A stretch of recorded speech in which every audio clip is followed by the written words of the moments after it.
Passionnés créateurs, bonjour à vous. On se retrouve aujourd'hui pour une nouvelle vidéo qui m'a été inspirée par un commentaire et une question d'une abonnée que j'ai reçue sur la carte d'automne que j'ai réalisée grâce à la Scan & Cut. La question est vraiment toute simple. À quoi servent les poignées symétriques quand on modifie une forme avec les courbes donc?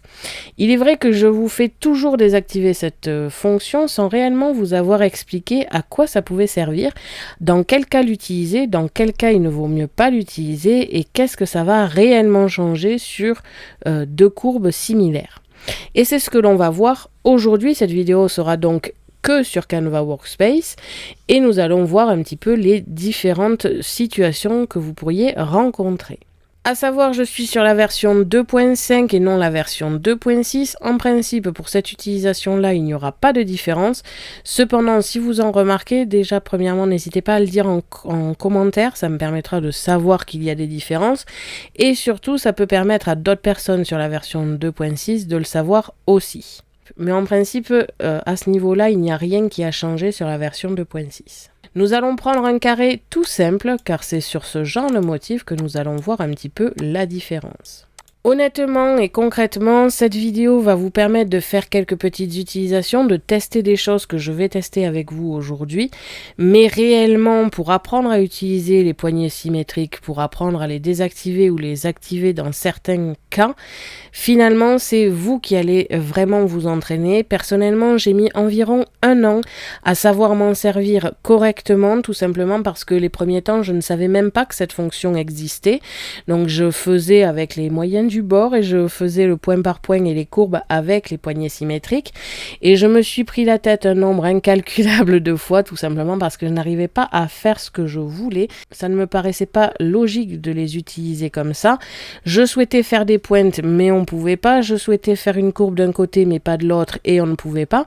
Et ça m'énervait vraiment et je me suis pris la tête pendant des mois à essayer de faire des choses et finalement au bout de quelques mois je me suis dit c'est pas possible, il doit y avoir une astuce, il doit y avoir une option pour modifier ça parce que ce n'était pas du tout utilisable. Après avoir essayé tout un tas d'options, j'ai finalement trouvé ces poignées symétriques. Donc poignées symétriques que l'on peut retrouver juste ici quand on double-clique et que les points s'affichent comme ceci. Et croyez-moi que ça a vraiment changé tout mon processus de création et j'ai pu enfin faire absolument tout ce que je voulais avec le programme. Peut-être qu'à la fin, je vous ferai un petit dessin rapide à partir d'un motif pris sur Internet, en accéléré, juste pour vous montrer que ça change vraiment beaucoup de choses de pouvoir mettre les poignées symétriques ou non. Personnellement, je les mets rarement, mais il y a certains cas où ça peut être utile.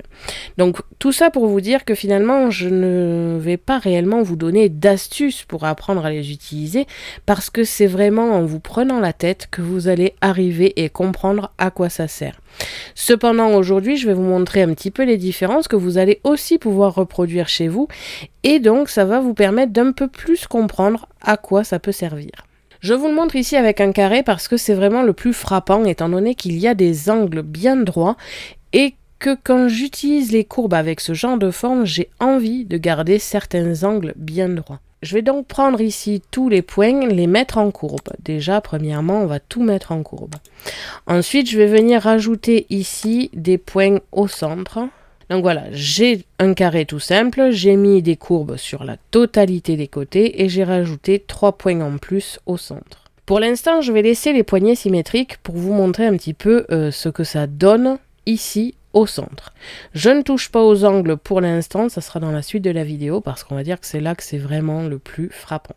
Je vais maintenant utiliser ce que je pourrais utiliser d'habitude, les petits carrés ici pour pouvoir modifier la courbe. La plupart du temps, quand vous me voyez faire ça dans mes vidéos, vous n'allez voir que le côté droit ici bouger pour ajouter une courbe. Cependant, à ce moment-là, j'ai déjà désactivé les poignées symétriques qui sont, elles, toujours activées quand vous ouvrez le programme. Si c'est une option qui, comme moi, vous dérange, n'hésitez pas à le faire dès le départ.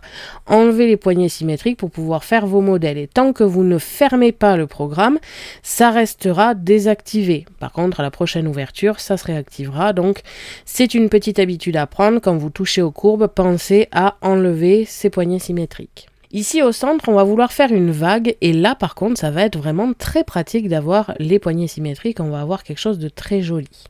Je vais donc venir prendre le petit carré ici à droite et vous allez voir que ça va quand même bouger la partie à gauche.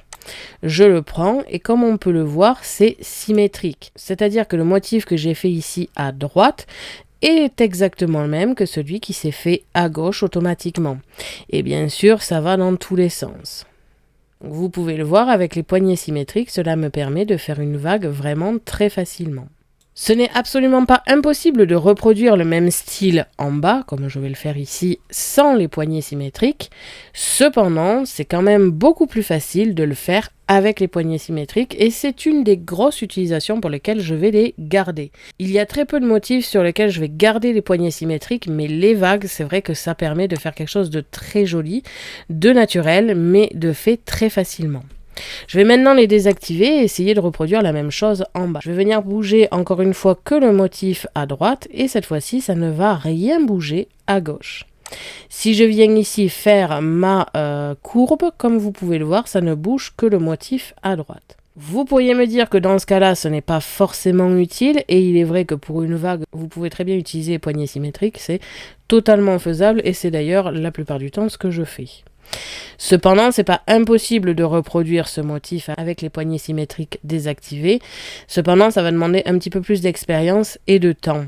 Si vous débutez, je vous conseille pour faire des vagues ou des motifs très simples comme ici, de garder les poignées symétriques. Si vous voulez expérimenter, par contre, je vous conseille de les enlever. Donc là, comme vous pouvez le voir, si j'enlève ici trait, on a une belle vague sur la totalité en modifiant qu'un seul trait, alors qu'ici, je n'ai que la moitié qui a été faite. Je vais venir vous montrer qu'on peut facilement le reproduire en faisant tout simplement à peu près la même longueur ici de segment qui nous permet de modifier. Et surtout, le plus important, c'est d'avoir une ligne bien droite. Sinon, vous n'aurez pas une jolie courbe ici, comme vous pouvez le voir, on est incapable à vue d'œil de savoir où exactement se trouve le point central. En le faisant ici, comme je l'ai bien aligné, on est incapable aussi de le voir. Cependant, si je bouge légèrement comme ceci, où on pourrait se dire que la courbe à gauche me plaît et la courbe à droite me plaît aussi, maintenant si je désactive et que je zoome, on peut facilement voir que c'est par ici. Comme vous pouvez le voir, on le voit. Alors ici, c'est pas non plus hyper flagrant. Mais si je viens ici le mettre vraiment à côté, comme vous pouvez le voir, on a un angle qui ne fait pas naturel et qui ne fait pas très joli.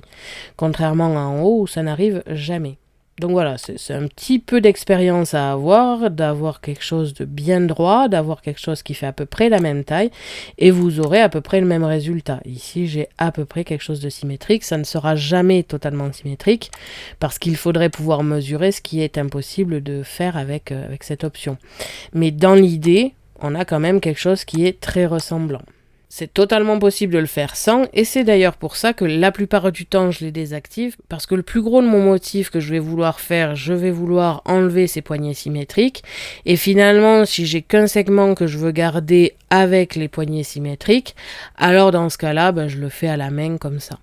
Si jamais je me prends vraiment la tête et que j'obtienne toujours des angles et que c'est pas très joli, alors dans ce cas-là, je vais revenir en poignée symétrique pour avoir quelque chose qui me convient. Donc comme vous pouvez le voir, déjà on a une première différence. Deuxième différence, c'est que quel que soit ce que vous faites avec vos poignées symétriques, vous ne pourrez jamais faire une pointe. Il va falloir, vous pourrez m'être pris la tête plusieurs fois avec, il va falloir rajouter tout un tas de points pour arriver à faire une pointe finalement, parce que sinon c'est pas joli. Donc ici, on ne pourra jamais faire une jolie pointe, comme vous pouvez le voir. Contrairement à ici, où nous allons pouvoir les gérer vraiment séparément en désactivant l'option et faire donc une pointe au centre, comme ceci. C'est quelque chose vraiment à prendre en compte parce que ça peut vous prendre la tête un bon petit moment. Maintenant que vous avez vu cette partie centrale, qui est finalement la moins complexe à faire, et surtout ça peut être utile d'utiliser poignées symétriques, vous allez voir que dans les angles, c'est pas du tout la même chose. On a ici un angle et la plupart du temps, on va vouloir garder un côté droit. Je ne sais pas lequel, mais voilà, dans l'idée, si ce côté-là est droit et pas celui-ci, je vais vouloir modifier la courbe ici pour avoir quelque chose d'encore plus large en haut pour avoir une belle vague, mais je ne vais pas vouloir changer le côté droit et le côté gauche. Par exemple, si je fais un devant de carte, je vais vouloir faire des vagues, mais je veux quand même garder le côté droit du bas de la carte et n'avoir les vagues que sur le dessus. Cependant, par exemple ici, je trouve que ça va pas assez en bas avant de remonter, donc je vais vouloir le modifier. Si je garde les poignées symétriques, quand je vais modifier cet angle, comme vous pouvez le voir, je fais quelque chose de plus prononcé ici, mais ça change aussi beaucoup l'angle. Il n'y a plus rien de droit pour le coup. Donc là, les poignées symétriques ne vont pas vous aider du tout. Et croyez-moi, ça peut prendre la tête un bon nombre de fois. Je vais reproduire la même chose ici de ce côté-là en bas. Je vais enlever les poignées symétriques et cette fois-ci, je vais pouvoir faire quelque chose de beaucoup plus prononcé, comme vous pouvez le voir, sans pour autant toucher à la partie droite ici. Je vous le remontre ici de ce côté-là. Si je garde les poignées symétriques et que je fais quelque chose de plus prononcé, on a quelque chose qui part de l'autre côté vraiment pas droit, alors que si je les désactive, on peut vraiment faire quelque chose de très très prononcé sans pour autant toucher la partie ici. Donc là évidemment ma forme ne ressemblait plus à rien du tout parce que je vous ai fait plusieurs tests, mais voilà, dans l'idée, la seule astuce que je peux vous donner, c'est prenez un carré, tout simple, et activez et désactivez les poignées symétriques sur deux côtés. Vous prenez par exemple le milieu ici, en haut et en bas. En haut, vous faites tout un tas de modifications avec les poignées symétriques. Et en bas, vous faites tout un tas de modifications sans les poignées symétriques. Donc, je vous remontre, je vais supprimer. Vous prenez un carré, tout simple. Vous l'agrandissez pour pouvoir bien y voir. Vous double-cliquez pour afficher les points. Vous sélectionnez tous les points et vous les mettez en courbe. Donc, on va dire qu'on est en poignée symétrique. Vous venez ici rajouter des points au centre de tous vos segments. Je vous fais rajouter des points au centre de chaque segment, tout simplement pour pouvoir faire vos modifications sans problème. Parce que si vous enlevez par exemple ce point ici, que je garde les poignées symétriques et que je le change, finalement ça change tout le segment ici. Alors que si vous voulez faire vraiment moitié-moitié, vous allez avoir plus de simplicité à garder le point ici et avec les poignées symétriques, ça ne changera que la moitié haute par exemple. Donc quand vous avez votre carré avec tous vos points par ici, vous pouvez même vous rajouter une petite ligne ici, plus ou moins large, pour vous créer bien la différence. Et à partir de là, vous allez pouvoir faire vos modifications avec et sans poignées symétriques. Donc là ici, j'ai les poignées symétriques, je vais venir faire une vague, donc je vais ajouter ici un petit point que je vais modifier et ça va me permettre de faire ça. Je vais pouvoir modifier un angle, donc je vais par exemple modifier cet angle ici. Je vais maintenant réaliser la même chose en bas, mais cette fois-ci sans avoir les poignées symétriques. Pour pouvoir faire une pointe comme ceci, ou alors modifier un peu pour avoir quelque chose de bien courbé là. On peut aussi par exemple ajouter un petit peu d'effet ici si on le souhaite, mais si vous voulez vraiment voir la différence, je vous conseille de laisser le côté droite et gauche bien fait, alors qu'ici vous allez pouvoir vous amuser à le défaire. Comme je vous l'ai dit tout à l'heure, il n'y a pas vraiment d'astuce pour apprendre à les utiliser, c'est vraiment la pratique, un petit peu l'énervement, qui vous donnera les astuces pour pouvoir les utiliser correctement. Si vous n'y arrivez pas dès le départ ou si vous ne comprenez pas exactement les différences dès le départ, ce n'est pas bien grave. Comme je vous l'ai dit, je me suis pris la tête au moins 1 an avant de savoir les utiliser vraiment correctement. On va venir supprimer ici et je vais rapidement vous remontrer le champignon que j'ai réalisé la semaine dernière. J'avais pris un demi-cercle pour faire le chapeau du champignon finalement. Je l'avais un peu aplati et j'avais fait en sorte que le segment du bas soit courbé, mais sans les poignées symétriques. Je viens le dupliquer pour vous montrer la différence. Et j'avais juste réalisé une petite courbe ici pour pas que ce soit totalement droit, parce qu'un champignon a tendance quand même à être un peu courbé. Donc on a ici le premier champignon qui a été fait sans les poignées symétriques. Je vais venir réaliser la même chose, mais cette fois-ci avec, et comme vous allez le voir, finalement, ça vous change la totalité de votre forme. On n'obtiendra jamais ce résultat avec les poignées symétriques. Alors quand je dis qu'on n'obtiendra jamais ce résultat avec les poignées symétriques, c'est surtout de manière aussi simple. Je pense que si on rajoute 50 points et qu'on arrive à bien gérer le tout, on doit pouvoir à peu près obtenir ce résultat, mais ça va vous durer 2 heures de plus que si vous le faites sans les poignées symétriques. N'hésitez pas à aller voir ma vidéo de la semaine dernière où je vous montre comment réaliser ces champignons et à essayer de les reproduire avec cette technique de poignée symétrique et sans poignée symétrique. Comme ça, vous allez vraiment voir à quel moment ça peut vraiment déranger. Et avec cela, nous allons pouvoir refaire la totalité de nos formes. Je vais aller récupérer un motif pris sur internet, n'importe lequel, ça n'a pas vraiment d'importance, et vous mettre en accéléré la reproduction du modèle au point par point. Donc voilà, avec le traçage d'image, j'ai récupéré ce lapin. Il m'avait mis une découpe, mais je l'ai supprimé. Comme vous pouvez le voir ici, il ne reste que l'image. Et je vais venir avec le point par point, retracer par-dessus pour faire le même modèle finalement et pouvoir le reproduire facilement. Honnêtement, quand je vais refaire ce genre de motif, je ne vais pas utiliser les poignées symétriques parce que j'ai trop l'habitude de les désactiver maintenant. Et la plupart du temps, je n'ai pas envie de le faire pour une courbe ou ce genre de choses. Je passe de suite en accéléré et c'est parti.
Donc voilà, comme vous avez pu le voir dans l'accéléré, j'ai réalisé le lapin avec la plupart du temps les poignées symétriques désactivées.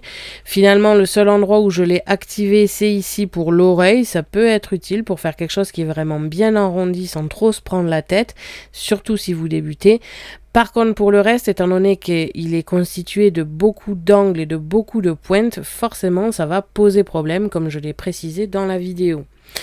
Donc, pour reproduire ce modèle, par exemple, je l'ai fait pratiquement et j'aurais pu le faire entièrement avec les poignées symétriques désactivées. Dans l'accéléré, j'ai réalisé ici la moitié au départ avec les poignées symétriques et comme vous avez pu le voir, le résultat n'était pas forcément concluant.